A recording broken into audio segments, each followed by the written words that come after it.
All right, all right, all right. How's everybody doing? Okay, Amanda just hit star six. Today we have a interesting thing we're going to do today. Amanda's actually, and a few people have asked me to do this in the past, and I always go no, and then finally I don't know, we probably did this 5 years ago. I always go yeah. So today she's going to interview me. So take it away, Amanda Franchi, manager of the Summerlin and sometimes the St. Rose office. That's right. Actually, last name is Lopez. Did I call you Franchi? I'm sorry. Yeah.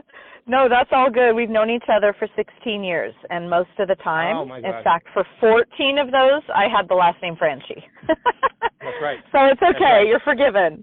Hi. I'm excited. This is wonderful. So I have a series of questions, and then we'll open it up for Q&A as well. And I'll try to put you on the hot seat a little bit, just a little bit. Most people have heard how long you've been in real estate, but please remind us how long you've been in real estate and also how you got started, because I actually don't know, or I don't remember how you got started into real estate. Oh, great question. So 39 years, my 39th year in real estate. In about 5 months, I'll be able to say 40, but it's 39 right now. I was actually going to college and working for a guy putting in his irrigation, because I did landscaping, who owned a real estate company, George Papademos. And in working with, because I was the lead guy on the job, in working with him, he said to me one day, you should get into real estate. And then he told me about his son, and I was my second year in college and doing real estate part-time. And and doing college full-time, landscaping part-time. And he told me what his son made. And so then I just got my license. And then while I was, I made a decent amount of money my first year doing it part-time. And that's when I decided to just finish my associate's degree and go into real estate full-time. Very cool. Yeah, it's funny how sometimes it's just by accident or by knowing someone. That's how I got involved too. Like I had no plan to do real estate. 39 years. You've seen a lot. I know. Oh my God. How long have you then been a real estate coach? 26. Wow. 26 years. Yeah.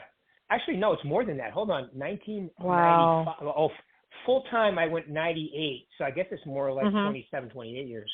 Yeah. Wow. That's a trip, huh? So you've coached people through a lot. You've coached people through a lot of different things. And right now is quite an interesting time too. So as far as coaching, because that's pretty much what you do full time now. You coach, you speak, you're working with leadership. What is the makeup of your coaching clients? Like who are they as far as production? Do you coach new agents? Do you coach top producers? Do you coach managers? So what type, who do you coach and what type of production do they do? Everything you just said. I coach from brand new people to, I have a couple teams doing over 100 transactions, making well over $1 million gross commission, and everything in between. I personally think it's great. A lot of people are in the coaching business are snobby about that. They only want to coach the top people, but I love helping people go from, where they were, like Andrew Kozlowski is the perfect guy I'm interviewing at Success Series. Tim Dunn on this call, that started off, and Tim already had a successful career. So did Andrew, but they get into real estate and then they go to the next level of success, which is exciting to do. And then I love challenging coach, like I coach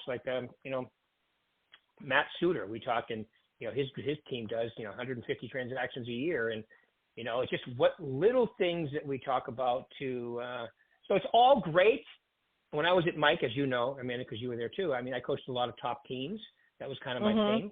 But I also coached some very successful individual agents. The thing about it is I remember what it was like, obviously, early on in my career. I remember what I did. I remember what I helped people do.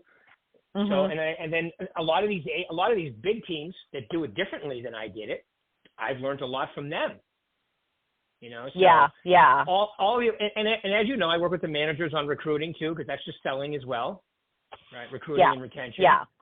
So the whole gamut of real estate, and what you said earlier about some of the things we've been through as an industry, this change that we're going through right now is a little molehill compared to some of the changes that have happened. Can you imagine this? I remember in 1992, I think it was, 91, 92, when the internet came out and was introduced into real estate, you would have thought that the sky was falling down. Yeah. No, it was crazy. Oh, really? This is nothing. Oh, no. This is nothing compared to that. Yeah. So I think that's Y2K, great for them to sky, hear that.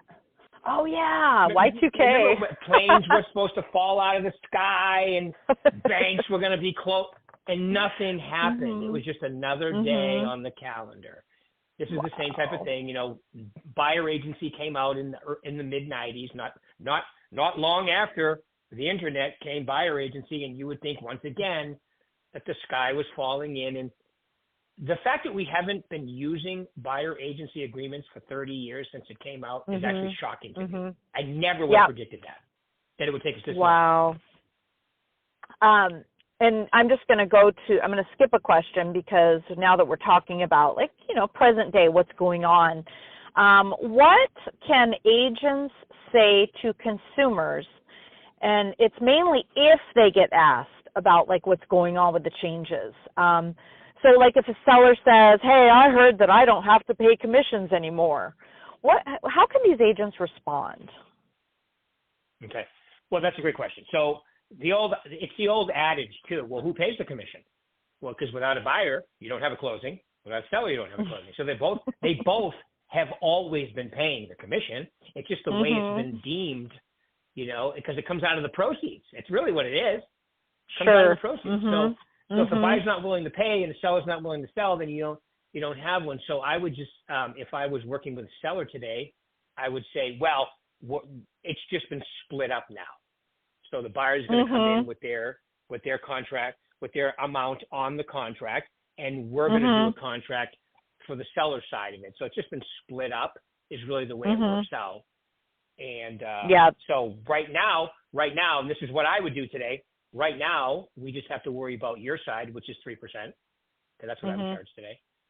2.5 is, I mean, a lot of people are doing 2.5, whatever. I'm not telling you have to do any commission amount, right?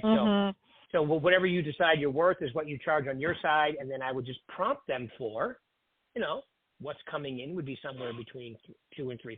Let's use 2.5 rule of thumb, right? So I would just prompt them for what's coming, because in the contract now it's going to be right there. Right. So totally. It's a term that's negotiable. At the same time, it's going to happen. If you know, we don't want to coerce them into paying it, at the same time, setting that expectation of, you're probably going to see 2.5 to 3% on the purchase agreement. Yeah. And just like rolling with it. Not, you know, but I think if we set the expectation up, and I can't remember if it was you or someone maybe on our Darren Forrest call, and how they said, you know, do your net sheet at 6%. Like, set that expectation up, you know? Right. And all the more reason, even though we've been saying this for years, you for 39 years probably, work with motivated people. Work with people that have to sell. Work with buyers that have to buy. Then this is going to be almost a non-issue, you know? Yeah. In my thoughts. It forces you, because that's the problem. With a lot of these agents who won't make the jump to do this, they've been lying to themselves for years, and they just want to continue lying to themselves, because they take people out and they show them property and they don't buy, and then they blame the business. Oh, it's such a tough business. Not if you follow the rules. It's very simple. Right. It's a very simple business. Now you have to talk to your buyers up front. It doesn't matter whether they come here or down the street, or, you know, they have to sign a buyer broker agreement, or you're going to get fined by MLS, which interesting to see how that'll turn out in the long run. But right now, exactly. People ask me, what do you think of the new contract? I think there's a whole bunch of words, and then I think there's blank spots. You fill in the blank spots. That's what I think about it. I don't think any more about it than that. Well, what about we used to never be able to put. You're going backwards now. Stop going backwards. This is what you have today. Use it. First off, get over. Do you think sellers know, you know, what? I mean, most sellers buy and sell every 5 to 7 years. They don't even remember what it was like when the last time they did it. So whatever you represent as normal and real, is normal and real. They don't know what it That's was 6 months so ago. true. They're not analyzing contracts like we're looking at them every single day. I mean, my mom, she hasn't looked at a real estate contract in 20 years, maybe 30. Yeah. You know what I mean? It's really really arrogance when you think about it. You think like it'd be like me going home and going, Tina, I want to sit down and have a very deep discussion tonight about what plumbers make. I'm very concerned about this. Are you concerned about? I mean, I'm very concerned. No, I don't care what plumbers make. Right? I mean, electricians. If I have a problem at my house, I call somebody up, and now recently, you know, with Tina's father, we've had a situation where we had to get 3 people, and you know, and that's when you find out if people are screwing with you. If you have an issue, you get 2 or 3, just like sellers can do today, right? Yeah. So, yep. This will be in a month. Everybody will have forgotten about this. Yeah, absolutely. And it's actually exciting to be prompted to work on your buyer presentation. You know, it's to use some tools, which we'll get into. Sometimes as buyer's agents, we forget, we kind of take it for granted, all that we do. Now we get to spell it out. We get to create a nice presentation, you know. And that's the key right there. Whoever has the professional presentation with the confidence and the competence, okay, to and I would even say the expectation, you know, to present it in a way, we'll get listing agreement signed every time, and we'll get a buyer broker agreement signed every time. Exactly. Yep. So what would you say are the top 3 things that agents should focus on now, actually between now and the end of the year? So we're, can you believe that we're middle of the 3rd quarter? Pretty soon it'll be the fall. So what should agents be focusing on right now until the end of the year, and why? Okay. First off is mindset. Okay, so you got to have a killer mindset every single day. This is something that will affect your results every single day, and you have to have a plan. You don't just wake up and say, I am positive. I'm positive. That's not going to work. You have to absolutely have a plan. Like, what kind of audiobooks are you listening to? What are your affirmations? Do you have role play partners? Who do you surround yourself with? So mindset is a full-time job, and I think physical activity goes into that also. That's the first one is mindset. The second one is, what kind of schedule do you have? You know, like I know that I get up every day. This morning, I know what time I get up. I go to the gym. I know what I'm doing today for the gym. I know what I'm listening to, right? So my coaching starts at 7, and then I have one at 7:30 and 8:30, right? And then I have a 10 o'clock. But I mean, so you got to have when I was in real estate, okay, the number one thing I worried about, now these are the last 5 years of my career, was I did my workout. I listened to my books. I didn't even turn my computer on. I made my 25 contacts. That was my goal.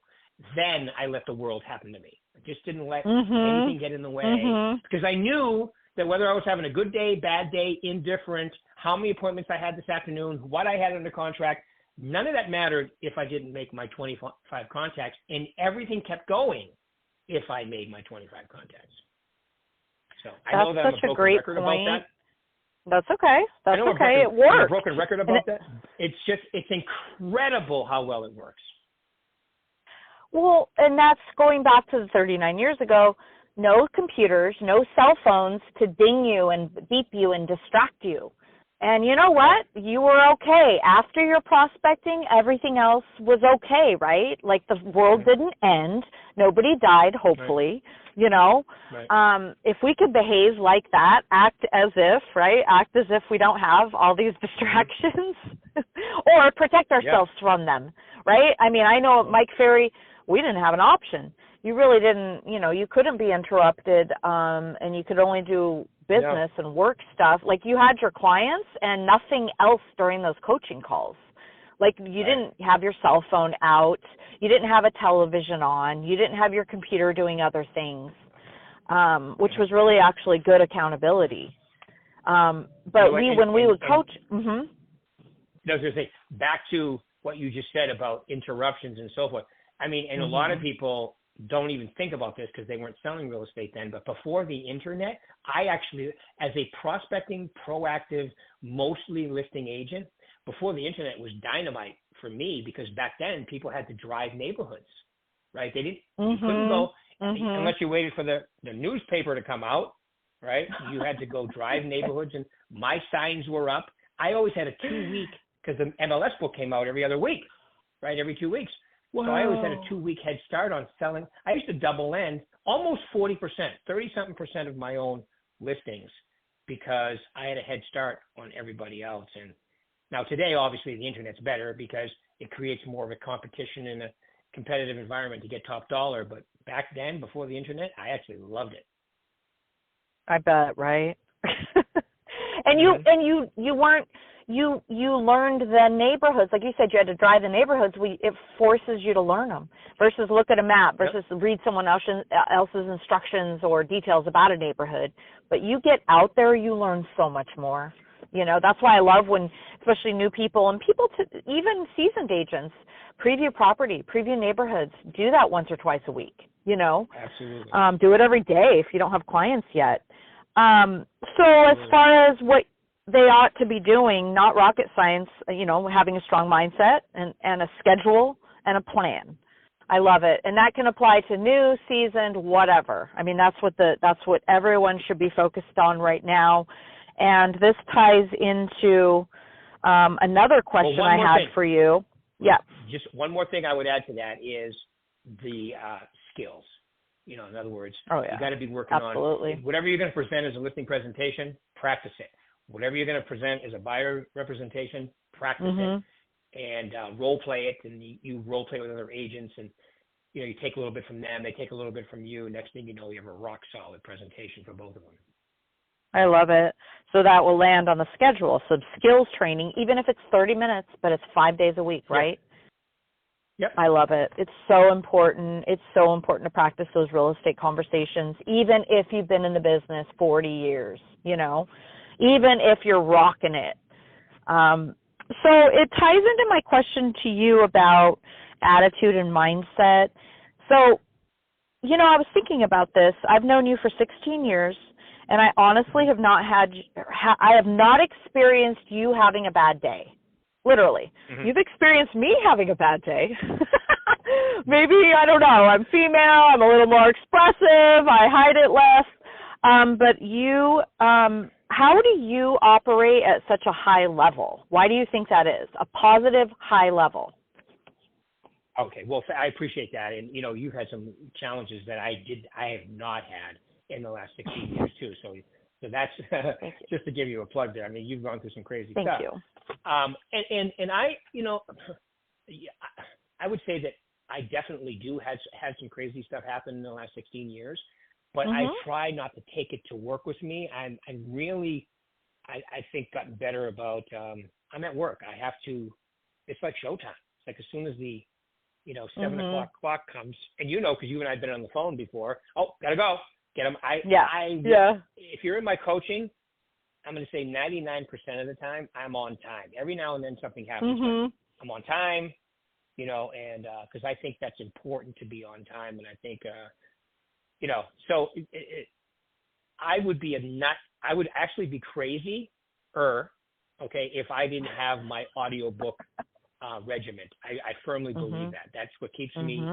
And I don't listen to, you know, everything I listen to is education, financial, personal development, business, right? So I listen to, like right now I'm listening to 20 hours of 30-minute lectures on how the earth is formed, how it's growing, everything about it. It's crazy.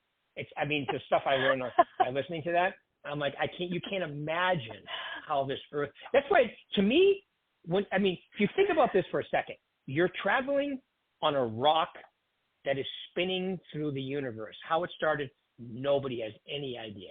They know that the material in Earth is about 14.7 billion years old.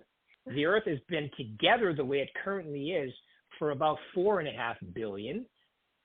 Humans are about 200,000, but not our current species of humans. It's only about 78,000. And you go through all this history. If the Earth was 1% closer to the sun, we wouldn't be here. 3% further away, we wouldn't be here.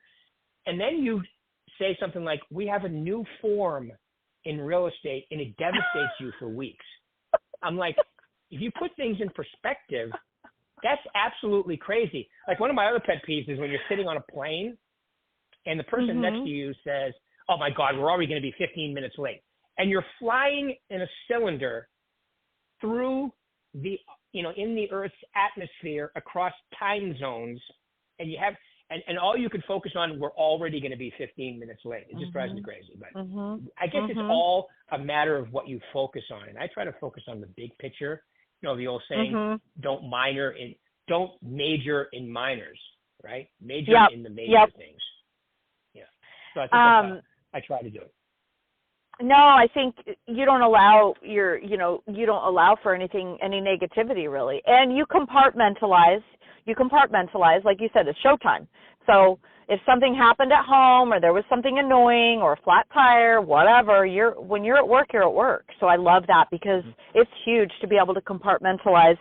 And I really think like you would be a different person if you didn't spend the time you do absorbing what you hear in the audiobooks that are selective and positive and you really are intentional, and if you didn't do your workouts. You know what I mean? Like, you would be a whole different person. Your life would be completely different. I think that structure, that discipline, even if you don't feel like when you get to the gym, you're driving there, it's freaking 3:45 in the morning or 4:15, whatever. You're not always like, let's go to the gym, let's rock this day. But you put the body in motion and the mind is going to follow, and boom, an hour later, you're better off, right? No doubt. Absolutely. Yep. It's really that simple. I wake up like this morning. I wake up. My alarm clock never wakes me up anymore. Well, I shouldn't say that. Like twice a year. So I set it just to be safe. But I'm in the. It's not even like I don't even think about it anymore. Okay, so like last year, Tina and I went on my first 2-week vacation ever in the history, and it was 12 days. It was almost 2 weeks, right? I had, I think, 10 days of work off in a row, not counting the weekends. And we were on a little river cruise and can't work out. I mean, I had some bands with me. And I'm telling you, your mindset, I was in the relaxed mode, but you just don't have the same mindset. I noticed little aches and pains that I never had before because I'm always working out. So I think when you sit still, you age a lot faster too. I do too. You literally get older. You get achier. You're not operating on all cylinders. Seriously. Absolutely. Yeah. Okay. So thank you for sharing. How can the Berkshire Hathaway Home Services brand help agents set themselves apart? Well, that's a great question. And it's what I'd be talking about. Here comes the shameless plug. All this week at the Summerlin office for Success Series 1 to 4 every day this week. But to me, the brand is like the testimonial. I mean, as soon as they know you're Berkshire Hathaway, they automatically treat you differently. So now, when you say the right things and do the right things, it goes even further. But to use the brand, first off, I would say, my joke is always use your current picture and use all the stuff that we have in the virtual agent center, neighborhood reports, market reports, the drip campaigns that we have, the design studio. I mean, we have so many things that they can use to set yourself way above the average agent. I'm going to be prospecting and putting people in the system every day, right? Well, I'm going to set them up on a drip. I'm going to set them up on a newsletter. I'm going to do my brochures that I pass out while I'm out door knocking right out of there. So I would say use the marketing, use the tools that we have is number one. And then also, don't be a secret agent. Tell them I'm Rick Berube. I'm with Berkshire Hathaway. So those are just a few things I would do right at the top. How about the reach that we have, the fact that we're global, we're international? Yeah. There's no doubt about it. We are all over. And our relocation department is incredible too. Absolutely. I mean, there's so many things that we have as a company. You walk in, you have a business system to follow, as a real estate agent, and I would recommend that you do that. Love it. Yep. and I've been with small companies, and I know the difference now. If I could do it all over again, I would have started in real estate with a global, with this brand, with these resources. Because I was with like Merit Realty and Venture Realty, and consumers had no idea who they were. And right. I had to wait days to get an answer to my question. And that's not the case it is, here with our, the way we're set up, our infrastructure of 2 or 3 managers at each office, plus we have you, we have Darren, we have Forrest, we have like people that are absolutely available to help. Yeah, definitely. So real quick, last question, because we're going to run out of time. So if someone, be it they're new or they're not new, but they need to drum up some business right now, what is the quickest way for an agent to get some traction, some production? Okay, I would say do an active open house. That's the number one way, because you have to use the virtual agent center. You get trained how to do that. You got to do some social media as well. You got to go out and door knocking. Hopefully you can. If you can't door knock, you can call the neighborhood, do some flyers. That's how, especially right now, because the activity is definitely increasing for active open houses. Active. Don't just decide Friday afternoon and then show up Sunday at 10 a.m. I'm talking about spend a few days before knocking the neighborhood, inviting them, doing social media relative to it. Maybe the day of, go Facebook Live. So turn it into an event. An open house is an excuse to prospect that turns into a free retail store to collect leads if you do it right. So that's what I would say. That's the number one thing to get into gear. I love it. And we're here to help you guys. So if you need help finding an open house, you need lists to call around or door knock around, whatever, just let us know. So I have a couple other questions, but I'll let them be for another time. If anybody has a question or want to say anything, because we have a couple minutes left. *6 if you have a question, so you can unmute yourself. Oh. No questions. I got to fly anyway. So I just want to say thank you, Amanda, for taking this over today and being the facilitator of this interview. I really appreciate your time. Thank you very much for doing it. Thank you. It's fun. Yeah, thank you. Awesome. Thank you for your candid answers. Have a wonderful day. Thank you. You too. We'll talk soon. And everybody else, have a great. We'll do this again in a week. Thank you for your time. Bye, everybody. Bye, Thanks, Amanda. guys. Thank you. Bye.